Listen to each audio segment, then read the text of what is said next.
할렐루야. 네, 저는 예언의 은사가 없지만은 두 가지를 분명히 여러분께 예언할 수 있습니다. 하나는 여러분은 언젠간 다 죽는다는 사실. 이건 장담합니다. 저는 또 하나 여러분이 죽으신 다음에 반드시 하나님의 심판대 앞에 선다는 사실.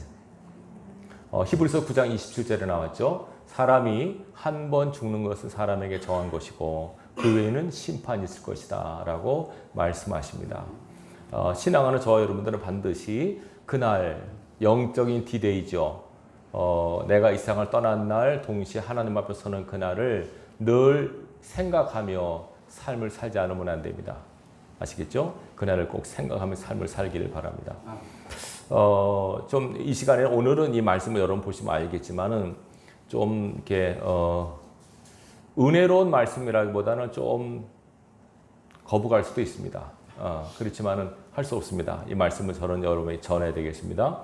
학교 다닐 때 보면 학생들이 수업을 받잖아요. 제일 싫어하는 것 중에 하나가 선생님이 시험을 알리는 거, 시험 고지. 옛날에는 매월마다 시험이 있었어요. 월정고사라고 하고요. 그 다음에는 이제 시험도 없어져가지고 중간고사, 이제 기말고사만 보죠. 그래서 이제 시험을 봅니다. 시험 보는 까닭은 학생을 위함입니다. 그래서 실력을 키우고 그 실력이 되면 상급 학교 지나갈 수 있는 실력으로 만들기 위해서 하는 거지 않습니까? 그래서 열심히 공부하고 시험을 치는데 우리나라 같은 경우는요. 지금 좀 낫지만은 옛날에는 보면 이제 고등학교를 졸업하고 대학교 시험을 치지 않습니까? 그러면 학교에서 공부 잘하는 학생들, 이제 시험 성적이 잘 나오는 학생들이 좋은 대학을 갑니다, 보통. 서울대, 연대, 고대 이렇게 가지 않습니까? 스카이라고 하죠. 이렇게 대학을 가는데,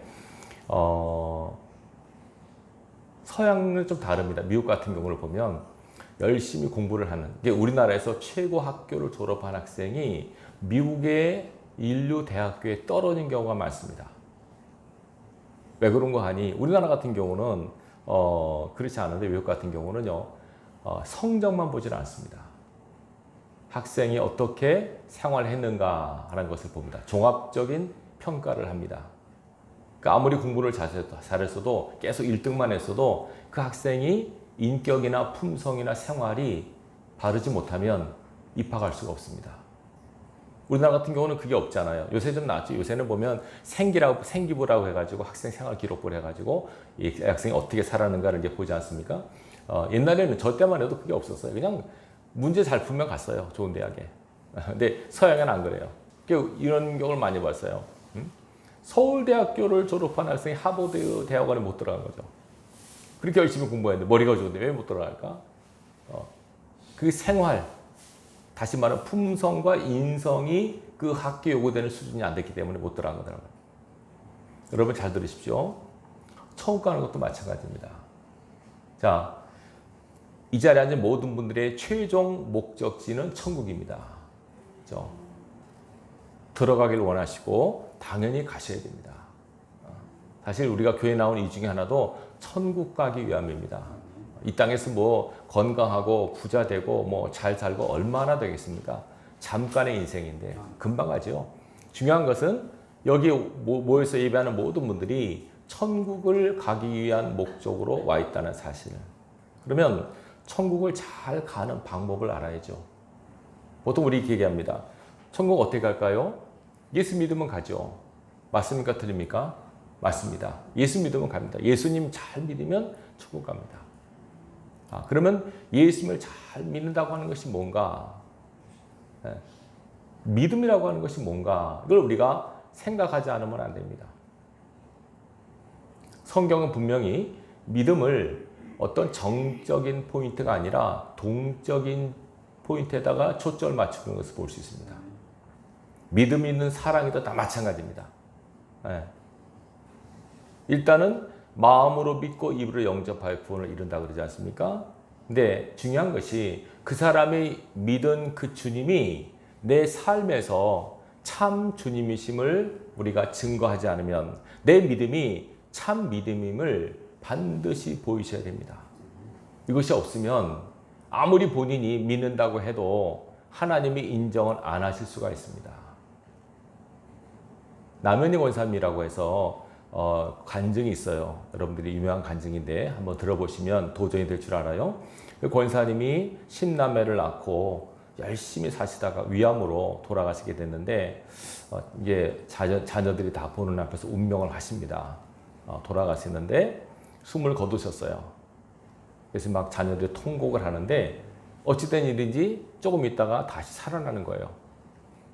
그러더니 일어나셔서 이게 어딘가 막 이러면서 처음에 눈이 초점이 흐릿하더니 나중에는 초점이 맞춰지면서 아주 강력한 목소리로 주님의 말씀을 전하시더랍니다.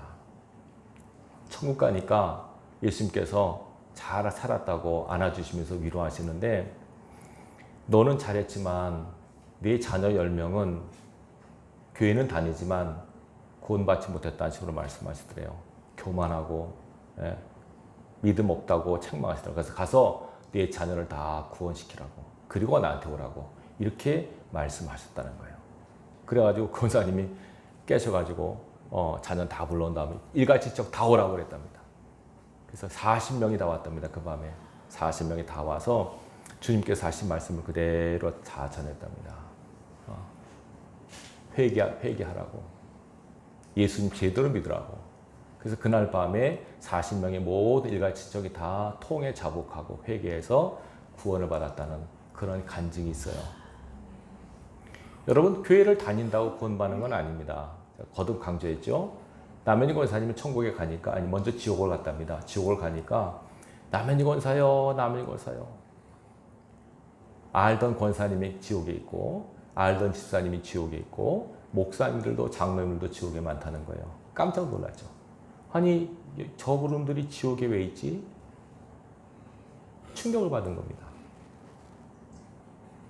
이게 얼마나 참 아이러니합니까? 여러분 가장 억울한 사람은요 열심히 교회 다니다 지옥 간 사람이에요. 차라리 막 살죠. 자기 돈들 막 살다가 그럼 뭐 괜찮지만 열심히 교회 다니고 할 일 다 하고 헌금하고 봉사하고 하다가 지옥 가요. 그 얼마나 기가 막힌 일입니까? 야 진짜 기가 막 땅을 치르고 있습니다. 우리 가운데 한 분도 그런 분이 없기를 바랍니다.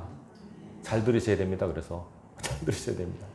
이거는 저한테도 주신 말씀이고 오히려 저가 더 두렵습니다. 왜냐하면 본문에 보면 예수님께서 이런 말씀 하나 하고 있죠. 21절 보세요. 나더러 주여 주여 하는 자마다 다 천국에 들어갈 것이 아니요 다만 하늘에 계신 내 아버지의 뜻대로 행하는 자라에 들어가리라. 자, 나더러 주여 주여 하는 자마다 다 건가. 이건 뭡니까? 일단은 주여 주여 한단 말은 그 사람이 예수를 믿는다는 사람 아닙니까? 예수 믿지 않으면 그 말을 안 하죠. 예수 믿는 사람이에요. 근데 그렇다고 해서 다 천국 가는 게 아니고 하나님의 뜻대로 행하는 자라에 간다라고 분명히 말씀하고 계세요. 그 다음에 22절에 충격적인 말씀이시죠. 그날에 심판의 날이죠. 많은 사람이 나더러 이르되 주여 주여 우리가 주의 이름으로 선지자 노릇하며 주의 이름으로 귀신을 쫓아내며 주의 이름으로 많은 권능을 행하지 아니하였나이까 라고 말할 것이다. 그렇지만 그때 내가 그들에게 밝히 말하되 내가 너희를 뭐 한다고요? 도무지 알지 못하니 불법을 행하는 자들아 내게서 떠나가라 하리라. 굉장히 충격적인 말씀입니다. 그들은 주님을 안다고 부르셨습니다. 주여 주여 저는 주님을 잘 압니다. 근데 주님께서는 나는 너를 모르겠다라고 말씀하신다는 겁니다. 어찌 이런 일이 있을 수 있는가? 이런 일이 있기 때문에 이 말씀하신 겁니다. 이거는 농담도 아니고 진실입니다. 진실. 혹이나 제가 아는 분 가운데 또 우리 교우 가운데 뭐 지인들 가운데 이런 분이 없기를 바라요. 자 보십시오. 그날에 많은 사람들이 나한테 주여 우리가 주의 이름으로 선지자하는 말은 지금 뭘까요? 목사님이죠 뭐. 저도 예외 아닙니다 여러분. 목사님들 많이 지옥 갑니다. 그 다음에 귀신을 쫓아내며 능력의 종입니다. 목사 중에서도 이거 능력의 종입니다. 또 권능을 행했다. 다 누구의 이름을 행했을 겁니까? 다 주의 예수 이름을 한 거 아닙니까? 자, 그럼 보세요. 이런 분들이 이런 능력과 은사를 받으려고 기도를 얼마나 했겠습니까? 얼마나 예배를 열심히 들었겠습니까? 또 얼마나 금식을 했겠습니까? 그래서 이런 능력을 받으려고 얼마나 몸부림을 쳤겠습니까? 은사는 그냥 주는 것 같지만 애를 써야 됩니다. 이분들이 이런 능력을 받으려고 얼마나 40일 금식기도, 철야기도 얼마나 애를 썼겠습니까? 이런 능력과 권능을 받았어요. 그래서 이런 일을 했어요. 근데 주님께서 나는 너를 모르겠는데, 그야말로 이 말을 들은 이 선지자와 이런 사람들은 멘붕에 빠졌을 겁니다. 도대체 이게 웬 말이지? 나는 주님을 안다고 했는데 주님은 나를 모른다고 하시네. 이런 일이 있을 수 있다는 거죠. 여러분, 내가 구원의 확신이 있다고 해서 구원 천국 가는 건 아닙니다. 이분들이 구원의 확신이 없었겠어요? 이렇게 능력의 사역을 한 하나님의 종들, 목사님들이 구원의 확신이 없어. 나는 천국 갈 거야. 나는 천국 자신해. 이전에 제가 만나본 어느 부자 내분인데, 집사님인가 모르겠는데, 천국 갈 티켓을 따놨으니 대충 살죠. 이렇게 하는 분을 내가 그 말 듣고 충격받은 적이 있습니다. 티켓을 따놓으면 끝인가? 그게 아닌데, 그렇게 오해를 하는 거죠. 너무나 잘못 가르쳤어, 이거. 너무나 잘못 가르쳤어요. 물론, 가장 정답은 죽어봐야 합니다. 정답입니다. 죽어봐야 합니다. 아무도 장담할 수 없습니다. 나는 구원의 확신이 있어. 하지만 떨어질 수 있고, 나는 구원받지 못할 것 같은데 하는데 갈 수 있고요. 그러니까 엄밀히 말해서 모릅니다. 구원의 주권은 하나님께 있습니다. 그러니까 우리가 누구를 보고 저 사람 구원받았어 안 받았어 이렇게 말할 수 없어요. 근데 분명한 것은 예수를 믿지 않으면 구원을 못 받는다는 사실은 분명합니다. 제가 아는 목사로서 이런 연락을 받을 때가 있습니다. 목사님, 누가 위독합니다. 기도해 주세요. 라고 전화 받을 때가 있어요. 그럴 때 저는 제일 먼저 그분이 예수를 안 믿는 분이라면 하나님 그분 꼭 예수 믿게 시간을 좀 주세요. 복음을 들을 수 있는 여건을 주세요라고 기도를 해요. 아니면 죽으면 끝나는 거 아닙니까? 죽으면 끝입니다. 더 이상 기회가 없습니다. 근데 마지막 순간에 죽기 전에라도 그 사람이 예수를 믿고 하나님 앞에 믿음을 보이면 그 믿음으로 구원받아요. 오히려 죄송한 말씀입니다만 죽기 전에 예수 믿는 것이 가장 가뿐해요. 근데 살았을 때 예수 믿는 거는요, 삶이 힘들어요, 이제는. 예수 믿는 사람으로서 삶을 살아야 될 책임과 의무가 부여돼요. 그래서 그게 살지 못하잖아요. 잘 들으세요. 살지 못하는 것, 또 살지 않는 건 틀려요. 살지 못하는 것은 살려고 애를 쓰는데 잘 안 되는 거고, 살지 않는 것은 다른 거예요. 예수를 믿고 하나님의 자녀라고 하면서도 일상 삶의 현장에서 하나님의 자녀답게 살지 않으면 하나님께서 보실 때 너의 믿음은 참 믿음이 아니다라고 인정하시네요. 그래서 그게 중요한 거예요. 분명히 야고보에서 말하죠. 행함이 없는 믿음은 죽은 거라고요. 네 행함으로, 네 삶으로 네 믿음을 보이라. 이렇게 말씀을 하세요. 여러분 삶의 현장에서 내가 하나님의 자녀됨을 반드시 보이시기 바랍니다. 이것이 없으면 안 됩니다. 결국은 뭐냐면 하나님께서 주신 말씀, 이 말씀은 우리 삶의 지침이거든요. 이 말씀대로 살라고 주신 거예요. 아무리 많이 성경을 알고 달달달 외워도 내 삶에서 이 말씀이 실천되지 않으면 적어도 하나님께서 보실 때는 그 믿음이 진짜 믿음이라고 인정을 안 하실 수 있어요. 아무리 내가 범사에 감사한 노래를 하고 찬양을 해도 조금만 입마다 원망 불평하고 아무리 사랑하는 말을 많이 해도 가장 가까이 있는 사람이 투덜대고 미워한다면 하나님께서 그 믿음이 참 믿음이라고 아니라고 보시는 거예요. 그러니까 우리가 이런 의식을 갖고 여러분들 신앙하셔야 돼요. 그냥 예수 믿고 교회 출석하면 다 천국 갑니다. 이거는 가장 위험한 말입니다. 이 땅에 주 앞에서는 그날까지 하나님의 백성으로서 말씀대로 살아야 될 삶의 의무와 책임이 있다고 하는 것을 꼭 기억하시기를 바랍니다. 자, 그러면 왜 주님은 이 사람 모른다고 하셨을까? 이들은 주님을 안다고 했는데 왜 모른다고 하셨을까? 자, 나는 너희를 도무지 모르겠다. 정말 모를까요? 아는데 주님께서 보실 때 이 사람이 주님을 아는 곳으로 살지 않았기 때문에 모른다고 하신 거예요. 너희가 나를 시인하면 나도 시인할 것이고 너희가 나를 부인하면 나도 부인할 것이다. 말씀하셨잖아요. 잘 들으세요. 신앙은요, 믿음은 관계입니다. 관계. 믿음은 혼자 믿는 게 아닙니다. 혼자 믿는 건 신념이고요. 믿음이라고 하는 것은 관계입니다. 하나님과의 관계가 믿음입니다. 출발입니다. 내가 예수를 믿기로 하잖아요. 그럼 그때부터 하나님과 관계가 세워지는 겁니다. 그죠? 그 믿음의 출발, 그 믿음으로 시작된 이 관계가 계속 발전이 돼 나가야 됩니다. 그래서 서로 간에 상호 간의 교류와 교통이 있어야 됩니다. 예배가 뭡니까? 하나님의 말씀을 듣는 거고, 우리의 찬양과 기도가 올라가는 거고, 하나님과 나와의 영적인 교감이 이루어지는 시간이 예배 시간입니다. 그렇죠? 이런 교감을 통해서 하나님을 알아가고 좀 더 나가서 가장 바람직한 것은 하나님을 사랑하는 사람이 되어야 됩니다. 따라하십시다. 하나님을 사랑하는 자가 되자. 예, 이게 답입니다. 왜 그런가 하면 하나님의 본체는 뭐기 때문에 그럴까요? 사랑 때문에 그렇습니다. 하나님을 제대로 만나면 그 하나님을 사랑하지 않을 수가 없습니다. 근데 하나님 믿습니다. 뭐 입에 침이 하얗게 튀도록 믿습니다. 그 믿음 갖고 되는 게 아니고요. 정말 주님을 인격적으로 만나면 그 주님을 사랑하게 돼요. 왜냐하면요. 하나님이 나를 사랑하는 것이 느껴지기 때문에. 하나님의 사랑이 얼마나 그 놀라운가 하는 것이 느껴지기 때문에 그 사랑을 입으면 나도 그 주님을 사랑할 수밖에 없는 사람이 돼요. 그래서 예수 믿고 나서 신앙생활의 출발은 뭐냐면 내가 하나님의 사랑을 입었다. 이제 나도 주님의 사랑의 빛을 갚는다. 나도 주님을 사랑한다. 이 마음으로 신앙을 출발하는 겁니다. 사역도 마찬가지입니다.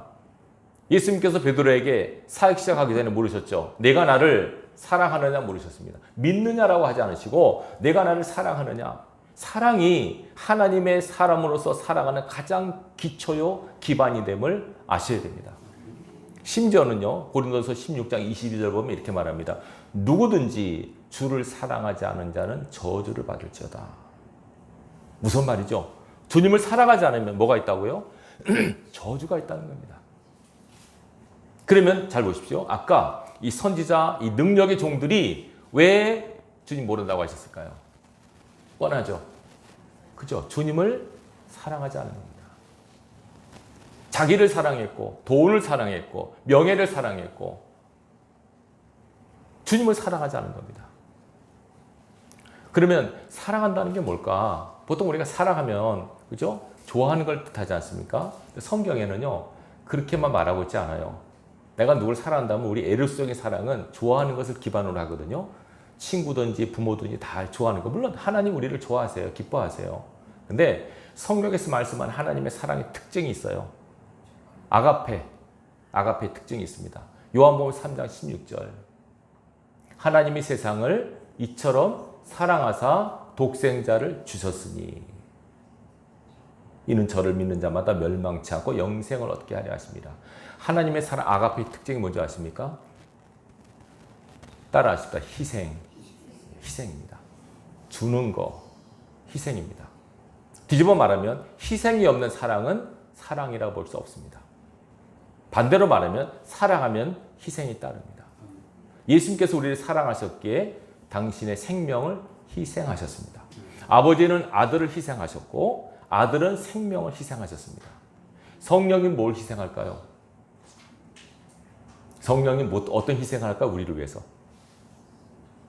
우리 안에 계십니다. 성령님은요. 어떤 희생한다고 제가 이렇게 생각해 봤어요. 어떤 희생하실까? 성령님께서 감동을 주시더라고요. 내가 너 때문에 속상한다. 감동하시는데 불순종하고 맨날 깨닫게 하시는데 못 알아듣고 죄를 지면 우리가 죄를 지면 성령이 슬퍼하세요. 악을 행하면 성령이 안타까워하세요. 오죽하면 로마서 8장에서 성령이 뭐 하신다고 말합니까? 탄식하십니다. 성령께서는 탄식하십니다. 우리 안에서. 그렇게 살아서는 안 되는데 죄 지으면 안 되는데 의와 진리 가운데 살아야 되는데 하나님 뜻대로 살아야 되는데 그렇게 살지 못하는 나 자신의 모습을 성령이 보시면서 늘 통탄해 하시는 겁니다. 성령도 우리 안에서 엄청 희생하십니다.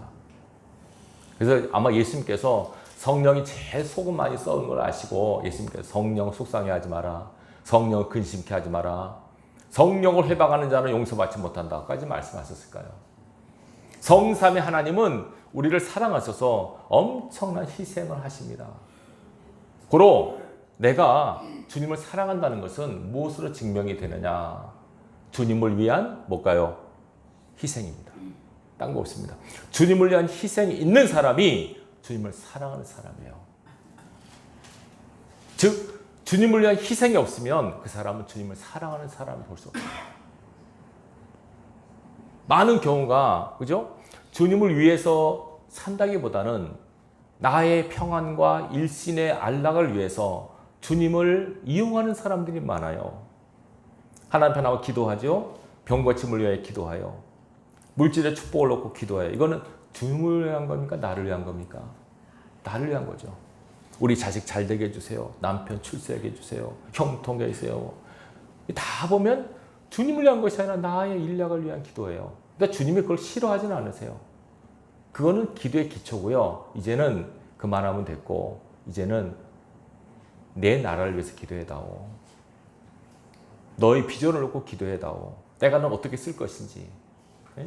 하나님 내가 뭘 해야 되겠습니까? 내가 어떻게 해야 하나님이 기뻐하는 삶을 살겠습니까? 이렇게 기도의 초점이 옮겨지길 원하세요.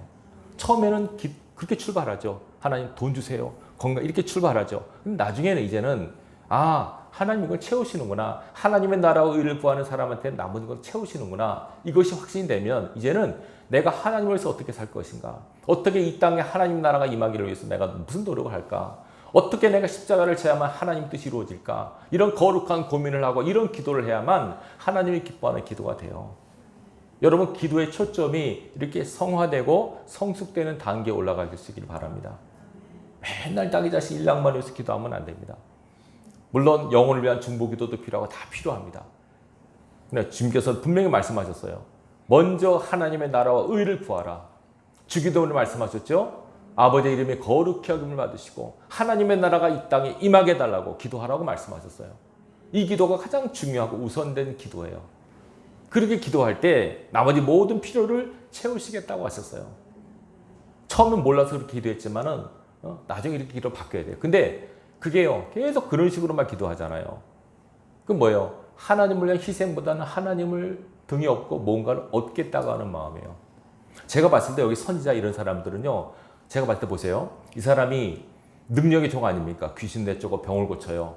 예, 이러면 얼마나 사람들이 환호했을까요? 스포트라이트를 받고 와 우리 목사님 대단해, 능력의 종이야, 위대한 종이야 이랬을 거 아닙니까? 그럼 막 박수 칠 거 아닙니까? 환호할 거 아닙니까? 그럼 다 받았을 거예요. 영광을 가로챈 죄, 영광을 하나님께 돌리지 않은 죄, 이로 인하여 부를 축적한 죄, 교만한 죄, 가장 중요한 사랑하지 않는 죄, 이것이 가장 무서운 죄가 됩니다. 마태복음 25장 보시면 제가 거듭 말씀드린 내용입니다. 마지막에 심판대 앞에서 분명히 말씀하셨어요. 딱 나눠질 것이다. 양과 염소로 나눠질 것이다. 염소에 세운 무리, 양에 세운 무리, 기준이 뭡니까? 그들이 뭐 예수를 믿었느냐, 기도 얼마나 했느냐, 성경 읽었느냐, 그게 전혀 아닙니다. 그들을 어떻게 대했느냐. 내 주위에 있는 사람들을, 목마른 자들, 배고픈 자들, 헐벗은 자들, 가난한 자들, 옥에 갇힌 자들, 눈물 흘리는 자들, 그들을 어떻게 대느냐, 이걸 갖고 판단하십니다. 다시 말하면 내 주위에 있는 사람들을 사랑했느냐 아니면 무시했느냐, 이걸 갖고 판단하신다는 거죠. 주님께서 말씀하셨습니다. 나를 사랑하면 내 계명을 지킨다고요. 내 계명은 이것이니 서로 사랑하라. 사랑하지 않는 사람은 하나님 앞에 서면 아주 위험합니다.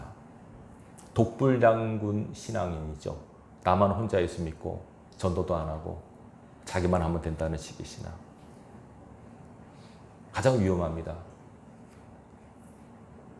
사람들을 볼 때 불쌍히 여기는 마음을 가지셔야 됩니다. 영혼들을 볼 때. 한심하다 생각하지 마시고요. 불쌍한 마음을 가지십시오. 모든 사람을 불쌍히 여기셔야 돼요. 내가 그를 불쌍히 여길 때만이 나도 주님 앞에 불쌍히 여김을 받을 수 있습니다. 왜 저 사람 왜 저 모양이냐, 한심하다 이러지 마시고요. 하나님 불쌍히 여겨주세요. 그래야만 나도 불쌍히 여김을 받을 수 있어요. 여러분들 앞에 그 사람이 잘못하면 용서를 해주세요. 그래야만 나도 용서를 받을 수 있어요. 이것이 바로 하나님께서 원하시는 말씀대로 사는 삶이에요. 그래야만 이것을 합법이라고 하죠. 이렇게 안 살잖아요. 그러면 예수님께서 오늘 말씀하셨죠. 불법이라고 하십니다. 불법. 자, 보세요. 이렇게 유명한 하나님의 종들조차도 천국 가기 힘드는데 이거 우리는 어떡합니까, 여러분? 훨씬 위험성이 셉니다. 어느 분이 그러더라고요. 그럼 아무것도 안 해야 되겠네. 아무것도 안 한 죄가 더 큽니다, 여러분. 하면 위험성이 있다. 이거 땅에 묻는 셈이 돼요, 그렇게 되면요. 예. 여러분들이 하긴 하셔야 열심히 하십시오. 근데 가장 중요한 거, 사랑하는 마음으로 한다는 것은 희생이 따라요. 근데 희생했지만 하고 나서 아유, 아깝다, 괜히 했다, 이러면 다 도로 무기 돼 버려요. 아시겠죠? 잘 하셔야 됩니다. 아나니아 삽비라 얼마나 억울합니까? 저는 볼 때 아주 안타까운 사람이에요. 아예 바치질 말지. 괜히 바치고 죽고. 얼마나 억울합니까, 여러분? 하나님을 할 때 반드시 희생을 감수하십시오. 희생 없는 사랑은 사랑이라고 보기 어렵습니다.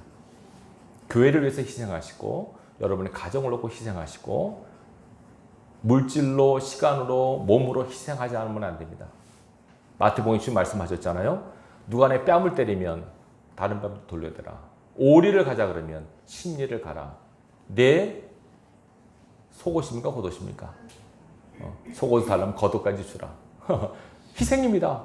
손해를 각오해야 됩니다. 아, 이거 아까워, 억울해, 이러면 안 됩니다. 신앙하면서 여러분, 억울한 마음이 들거나 아까운 마음이 들면 회개하셔야 됩니다. 손이 떨리면 회개하셔야 됩니다. 한숨이 나오는 것도 회개하셔야 됩니다, 여러분. 이거 제가 진짜 중심으로 말씀드리고, 이거 안 하잖아요. 이거 모르잖아요. 그러면 막 살아요. 아무 생각 없이 살아요. 교회 안에서의 모습과 가정에서의 모습과 삶의 현장에서의 모습이 동일하셔야 됩니다. 다르면 안 됩니다. 똑같아야 됩니다. 항상 정직하게, 진실하게, 성실하게 사십시오. 하나님을 위하여 희생을 감수하십시오. 얼마나 이게 안타까운지 모릅니다. 이전에 김미진 간사님이 그 얘기 하시더라고요. 예? 우리 교회는 아닙니다만 어느 교회에서 목사님의 애는 학비가 없어 학교를 못 가는데 자기 애들은 외국 유학 보낸다고. 악한 겁니다, 그거. 악한 겁니다. 어떤 사람이라도요, 하나님께서 다 보고 계시는 거 지금. 다 살피고 계세요. 중심을 보고 계세요. 교회는 무너져 가는데 나는 집 사기에 바쁘고 땅 사기에 바쁘고 악한 겁니다, 그거. 심판하십니다, 하나님께서. 두렵고 떨림으로 사셔야 됩니다, 우리는 하나님 앞에. 내가 하나님을 위해서 뭘 하고 있는가를 생각하십시오. 맨날 이거 해서 저거 하지 말고 이제는 하나님께서 내가 뭔가를 하셔야 되지 않겠습니까? 마음만 결심을 하고 행하지 못하면 사람의 믿음은 보기 어렵습니다. 항상 믿음은 결단을 요구합니다. 내 고향과 지적 아비 집을 떠나라, 결단입니다. 아들을 바쳐라, 결단입니다. 참 믿음은 결단을 요구하고 그 결단을 기쁨으로 감사함으로 감당합니다.